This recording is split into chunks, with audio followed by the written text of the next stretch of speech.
The moment cracked open without warning. "Hey, step away from the vehicle!" Officer Brent Callahan's voice tore through the calm hum of a late morning. The parking lot outside the downtown cafe stilled as heads turned, phones lifted, and conversation cut short like a dropped call. Aria Monroe, in a gray coat over casual slacks, stood still beside her own SUV, just a woman with a coffee, minding her day. But her stillness wasn't hesitation. It was calculation. Across the street, a young mother pulled her daughter behind her leg. Two brunchgoers set their mimosas down. Aria didn't need to move. The judgment had already arrived. She could feel it, the tightening of assumptions, the sharpness of unseen verdicts forming in the air. And then came the whisper from a man leaning against the cafe wall, low but loud enough to poison. "Bet she boosted that ride." It wasn't evidence, it was pigment. And it was enough for him. Aria's grip on her coffee didn't shake. She took a measured sip, eyes not leaving the officer's hand creeping toward his holster. "You might want to check your badge before you swing it around like a weapon," she said, her voice soft but ironclad. It didn't matter. Callahan charged forward anyway, snatching for her bag. His fingers missed. Her badge wallet hit the concrete with a soft slap. An old man walking his poodle squinted toward the sidewalk. Wait, did that say? But no one paid him any mind. Behind her, a white man in sweatpants walked right past the same vehicle. Unbothered, unquestioned. Callahan even nodded at him. Then, barely visible beneath Aria's blouse, a faint red light blinked. A recording device, discreet, steady, and live. This wasn't just a confrontation, it was bait. And from across the street, a man in a tailored suit paused. Detective Reese didn't move closer, but he tilted his sunglasses just enough to catch. The flash beneath Aria's collar, his jaw clenched. She was executing the plan, and the show had only just begun. If you believe no one should be judged by their appearance, especially by those in power, hit the like button now and subscribe. Type justice in the comments and tell us where you're watching from. This story delivers the most powerful instant karma you'll see all year. The ending will leave you breathless. Long before Aria Monroe ever stood beside that SUV with a cop's voice in her ear, she'd learned how to move through a world that refused to see her clearly. She was born in Glover's Hill, where hope came secondhand and sidewalks cracked like broken promises. Her mother scrubbed the corners of courtrooms, while her father repaired squad cars too old to survive another winter. Aria learned to read silence like a second language. She watched how justice bent when no one was looking, and how the right words could still be ignored if spoken by the wrong voice. She climbed her way through the system by slipping between the noise. While others made promotions with political smiles and photo ops, Aria followed the overlooked. She cracked networks built in shadows. She tracked corruption inside precincts that called themselves clean. But no one posted her photo.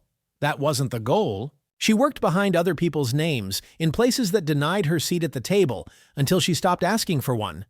The case that never left her? A 15-year-old boy cuffed outside a liquor store. His crime? Matching a vague description. He cried. Then he went quiet, humiliated, dismissed, forgotten. Aria didn't forget. She used her own money to hire an advocate, keep him in school, and later push his application through law scholarships. That boy is now interning with a civil rights attorney. He doesn't even know who helped him. But Aria does, and that was enough. Now she reviews cases across districts, quietly, misconduct, bias, excessive force. She doesn't shout, she doesn't warn, she just watches until the truth trips over itself. She's a silent test, walking into police stations with nothing but a notebook, a camera, and the kind of calm that unsettles the guilty. But here, in this new city, her reputation hasn't arrived yet. Only her skin did. People still follow her down aisles, call over her head. And now, Callahan. He didn't see a federal investigator. He saw a problem, something to contain. And just moments ago, he rushed past Aria to help a white woman fumbling with someone else's car. He smiled. He joked. We all get confused sometimes. Then he turned back to Arya, keys in hand, and asked for proof. Have you ever felt misjudged before people even knew who you were? Tell us in the comments, and don't forget to like and subscribe. Callahan's jaw tensed as he scanned the SUV like it had already confessed. He wasn't looking for evidence. He was looking for a reason. Any reason. You people always think you can get away with it, he muttered, low but deliberate, just loud enough for the couple walking past to hear. They slowed. So did a mother and son crossing nearby. The officer's words didn't need facts. They had tone, and tone was enough to draw an invisible line. You're not listed on this vehicle, Callahan said, circling the SUV like a wolf pretending to be civil. I'm going to need to see proof of ownership, now. Arya didn't flinch, didn't reach. Her voice barely cut above the breeze. You sure you want to do this in front of everyone? The words were steady, neutral, but in them there was weight and a warning. Callahan's response was immediate. He lunged forward and shoved her by the shoulder, one hand gripping the strap of her purse, tugging like he owned it. The leather bit into her collarbone, but she didn't resist. Cooperate and this'll go easier for you, he hissed, more for the crowd than for clarity. Phones emerged now. Red dots blinked on. Someone whispered, "Get this." And the footage began. Across the street, Detective Reese watched from behind tinted lenses. When Arya looked up, he gave the faintest nod, calm, deliberate. No one else noticed. But she did. She was never alone. A woman sitting on a bench nearby raised her phone and began to record with trembling fingers. A delivery driver gripping his sandwich paused mid-bite. He didn't move. He didn't speak. But his eyes didn't leave Arya. The unease had spread. It was everywhere now. Callahan slammed the SUV door shut with a crack that startled birds from a wire. "You're resisting," he said loudly, grabbing her wrist in a fake show of control. It wasn't protocol, it was performance. A man in a navy suit stepped forward, hesitated. His eyes landed on the badge lying near Arya's feet. His jaw moved, but he said nothing. He looked away, but his face, that gave him away. He knew something was wrong. And then Arya spoke again, calm, composed. "You might want to double-check. What you're escalating?" Callahan blinked. Just once. The reaction stunned him. But this wasn't over. This was only the first break in the surface. What would you do if someone challenged you publicly based only on assumption? Drop your response in the comments. Callahan shoved Arya hard against the SUV, one arm braced across her shoulder as if she were a threat to be contained. "You don't belong here," he snapped under his breath, the hiss of his words hotter than the sun pounding the pavement. His voice cracked as he leaned closer, trying to bury his fear under control. "This'll be quick if you stop playing games." But it wasn't quick, and it wasn't control. It was unraveling. Across the sidewalk, forks froze halfway to mouths. Lunch conversations withered into silence. Even the traffic light at the corner clicked to red and held. For a full 5 seconds, the city forgot to breathe. A man inside the cafe lowered his phone slowly, recording, yes, but no longer just for the drama. Now it was about documentation. "I'm not resisting," Arya said evenly, her voice a thread of steel. "No need to yell. I'm still right here." She didn't blink, didn't shake. She looked at him the way mirrors look at liars, without emotion, but with consequence. Callahan stepped back a beat, caught in the quiet force of a woman who didn't have to raise her voice to hold command. Beneath Arya's sleeve, her thumb pressed a hidden button stitched into the seam. A light flickered green. Across the street, a camera perched above a delivery depot swiveled slowly. Motorized, silent, aimed. The scene was now recorded from every angle. The trap was quietly closing. "She looks familiar," someone whispered in the crowd. "Didn't she speak at that federal commission thing?" Doubt leaked into the air, soft at first, like a faucet just beginning to drip. But once it starts, you can't ignore the sound. Callahan yanked open the SUV's passenger door. Without warning, he hurled Arya's purse inside like it was evidence, not property. "Let's see what you're hiding," he declared, projecting, for the audience that had formed around him. The door slammed twice as loud as it needed to. Arya didn't flinch, but the crowd did. "That was too far," someone muttered. She didn't even move. A college-aged woman took a step back, arms crossed, suddenly unsure of which side she'd been standing on. The crowd was shifting, not loudly, but visibly. Arya didn't speak. She brushed her sleeve with 2 fingers and stared forward like the silence itself was her defense. And it was. Because Callahan's voice kept rising, but hers didn't need to. He was performing. She was recording. Near the valet booth, a parking attendant gave Arya a slow nod. Quiet, real. Support doesn't always need words. She placed her sunglasses on the SUV hood, deliberate and clean. Callahan didn't notice, too busy preening for control. But Reese did. From inside a black surveillance van down the block, his screen blinked alive. The sunglasses had activated. She was feeding him everything. Maybe she should stop acting guilty. A woman near the cafe smirked. 2 men nodded in agreement, arms crossed in casual certainty. That's how bias works. Safe when shared, emboldened by silence. She could have just shown ID. She's probably one of those fake activists. They always make it about race. The crowd grew uglier, not larger, just louder. Arya reached forward to retrieve her purse. Callahan stepped in. "Don't even think about it." His hand dropped near his holster. A pause hung in the air so sharp it could draw blood. But Arya didn't move. "I can back her up if needed," the man in the navy suit whispered from the crowd's edge, phone still in hand. "I saw everything." He wasn't shouting, just watching, like her. But doubt still hovered around him. He didn't know if his voice mattered yet.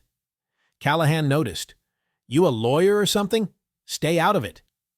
That confidence he wore earlier? It had a crack in it now. It was defense, not dominance. A security officer arrived, late, unbothered. He walked past Arya like she was invisible, handed water to cafe guests, checked on the yoga woman who'd earlier mistaken someone else's car. But Arya? Nothing. The exclusion wasn't just visible now, it was deliberate. What would you do if you were in Arya's position? Would you fight back or stay calm and let the truth reveal itself? Tell us in the comment. Also hit like and subscribe. Arya reached slowly for her ID tucked inside the SUV's console, but before her fingers made contact, the car door slammed shut just inches from her face.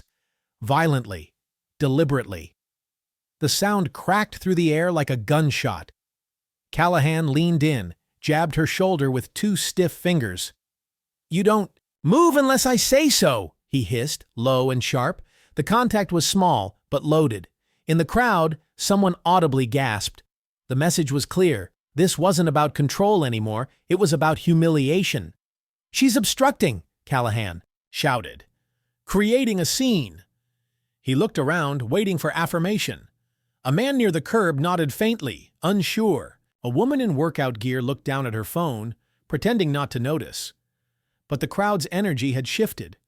The certainty was fading.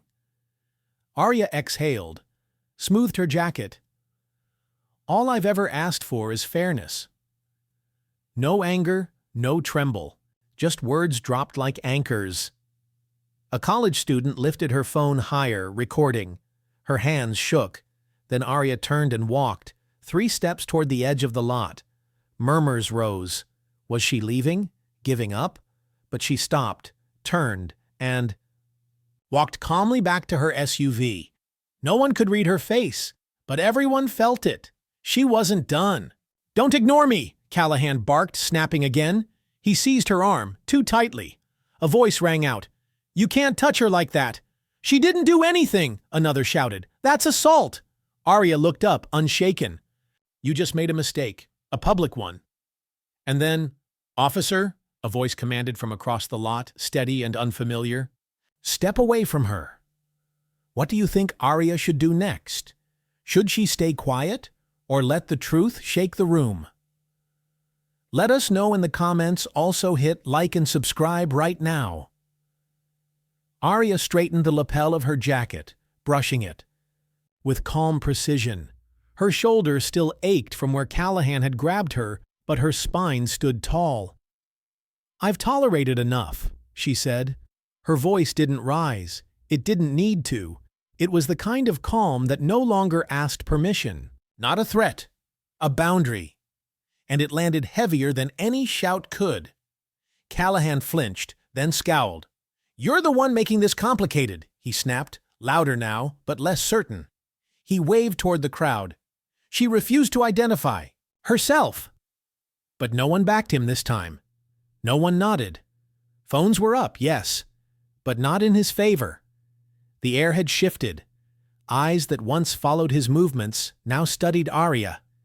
She hadn't moved fast. She hadn't raised her tone. But somehow, she now occupied the center of the street with quiet gravity. She didn't need a badge to hold presence. She was presence.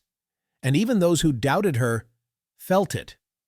Without fanfare, Arya reached into her jacket pocket and pulled out an ordinary pen. She clicked it. Once. A soft red pulse lit at its tip, blinking calmly like a heartbeat. It didn't look like much. But a woman in the cafe saw it and immediately began typing something into her phone, her brows furrowed with urgency. Arya's gaze shifted to the suited man from earlier, the one who'd hesitated, who had almost stepped in. She picked up the coffee cup she hadn't touched since this all began and slid a folded note beneath it. Then she handed the cup to a nearby teenager. "Can you get this to the man in the gray coat?" she asked gently. The boy didn't ask questions, just walked it over. Reese unfolded the paper in one smooth motion. His face tightened. Then he turned and disappeared down the sidewalk at a brisk, purposeful pace. The plan was moving. Meanwhile, Callahan's eyes narrowed. "Who are you texting?" he demanded. There was fear in his voice now, masked as authority, but fear nonetheless. Arya didn't answer. She didn't need to. The weight of the silence unnerved him more than any reply. A security guard who'd lingered uselessly earlier now stepped subtly toward Arya. "Want me to stay close?" he whispered, his voice low. She didn't respond, but she didn't move away either. "This was never about a vehicle," Arya said, turning slightly toward the crowd. Her voice carried, not loud but clear. "It's about how some people think they can treat others." The phone stopped moving. A woman near the front lowered, hers slowly, her expression unreadable but fixed entirely on Callahan. Callahan's hands clenched into fists. Sweat traced the edge of his brow. "People like her," he muttered, too loud to be ignored now. "Always playing the victim." His words cracked like glass under pressure. There it was, out in the open. No more subtext, no more camouflage, just raw bias exposed for everyone to hear. The crowd didn't gasp. It didn't need to. The silence that followed was worse. It was a void that swallowed justification and spit out truth. The weight of his words hung in the air like smoke, and Callahan stood inside it, choking on his own narrative. Arya tilted her head slightly. She didn't smile. She didn't flinch. She just watched him sink, slowly, methodically, like someone who'd seen this happen before. Many times. "You forgot one thing," she said, turning to face him squarely. "Everything you've done here is being recorded." She motioned toward the crowd. "Not just by them." She lifted her sleeve. "But by me." A soft green light blinked from her smartwatch. Embedded discreetly in the band was a micro camera. Its lens pointed directly at Callahan. His mouth opened slightly, then closed. No one moved, but everyone knew. What would you do in this situation? Would you stay calm, speak up, or walk away? Comment your thoughts below and hit like and subscribe. No one moved. A street musician down the block paused, fingers frozen over guitar strings. A waitress held a coffee pot mid-pour, liquid trembling near the rim of a mug. All eyes turned toward Arya. There was no yelling now, no justifications, just a silence so thick it pressed against the chest. From the far corner, a sharply dressed woman adjusted her stance and spoke quietly into her collar mic. A filmmaker caught the moment, eyes widening. She wasn't just a bystander. She'd been planted. Arya placed her sunglasses on the SUV's hood again, the faint pulse beneath them glowing. A man near the back stood straighter. He knew what it meant. Callahan's voice cracked. "What is this?" Arya didn't answer him. She faced the crowd. "You'll understand soon enough. If you think the Officer Brent Callahan reaction was uncalled for, hit that like button. And don't forget to subscribe for more justice stories like this." "Something's off," a voice whispered near the front. "She's way too calm. You think she's someone important?" The question cut through the murmurs like a match to dry paper. The crowd shifted. Bias began to loosen its grip. Doubt started to take its place. From across the street, Detective Reese reappeared, not alone this time. Flanking him were two individuals in crisp, dark suits, each walking with that unmistakable purpose that makes space without asking. Reese didn't speak. He simply stepped beside Arya and handed her a sealed, black folder. She took it without a word. The silence somehow deepened. Arya turned to the SUV and tapped her sunglasses. A faint chime responded. Then she flipped open the folder. Inside sat a flat, tablet-thin device. With one touch, it lit up, and what it displayed played for all to see. Callahan, in full frame, shoving. Her, gripping her arm, his face twisted, his voice venomous. Words he thought wouldn't be remembered played back, unedited and crystal clear. "You people always act like the rules don't apply." Gasps spread like thunder through the crowd. Then, more engines. 2 government vehicles pulled up to the curb with surgical precision. 4 agents stepped out, windbreakers marked with bold Navy letters, "Internal Affairs." One of them, a tall, stern man with silver hair, approached with practiced calm. He didn't glance at Arya. His eyes locked on Callahan. "Step away from the vehicle," he said. No suggestion, a command. "She is not a suspect," the man continued, his voice unwavering. "She is the undercover lead on an active integrity audit. Detective Arya Monroe, Federal Department of Justice." The sidewalk vibrated with murmurs. "Arya Monroe?" someone said. "She testified at the Civil Rights Commission last year." "I knew I recognized her." Arya finally spoke. "I've spent the past month reviewing use of force patterns within this district. Today was a staged audit to verify community enforcement protocol." She paused, then turned her head. "Officer Callahan just failed." Callahan backed up, color draining from his face. "I didn't know. I wasn't told." But no one answered him, because no one was listening anymore. Senior Investigator Hartwell turned to his team. "Effective immediately, all active patrol assignments in this precinct are suspended. Pending review. Secure body cam data. Interview all witnesses." Arya said nothing.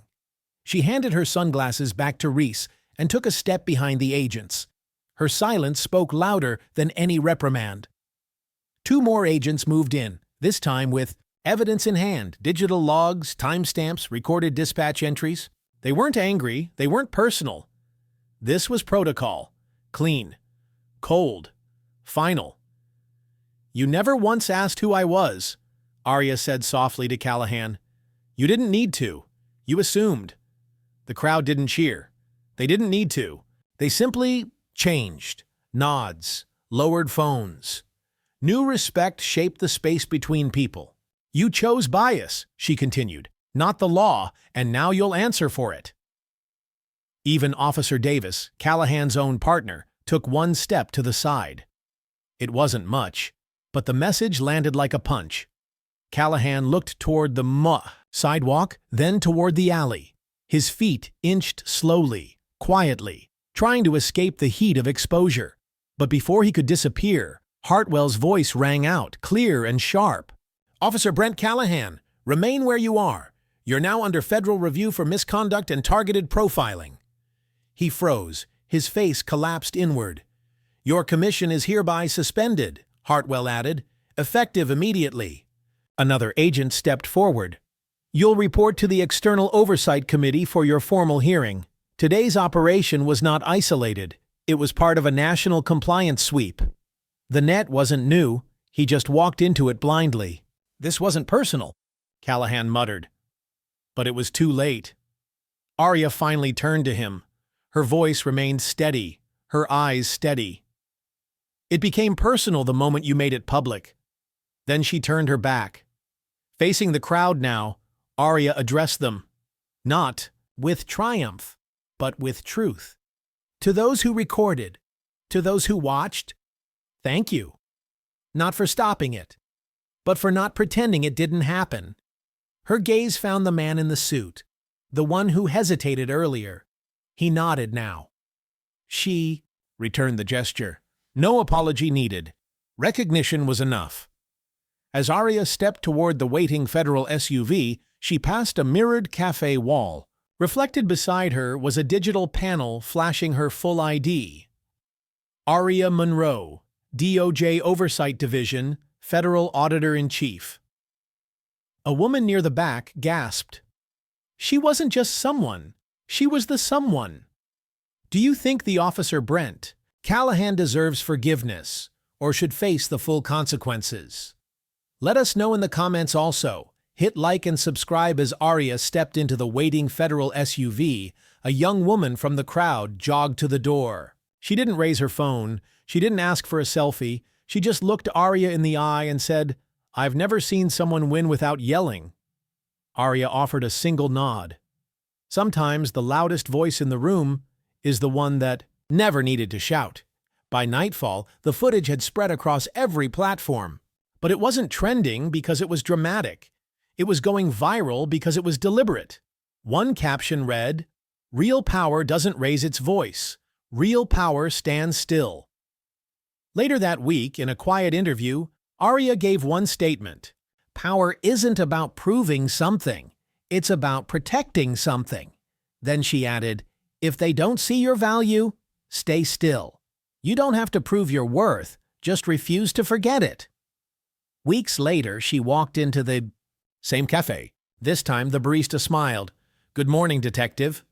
In a different precinct, Callahan sat in silence. No badge, no voice. But he was listening.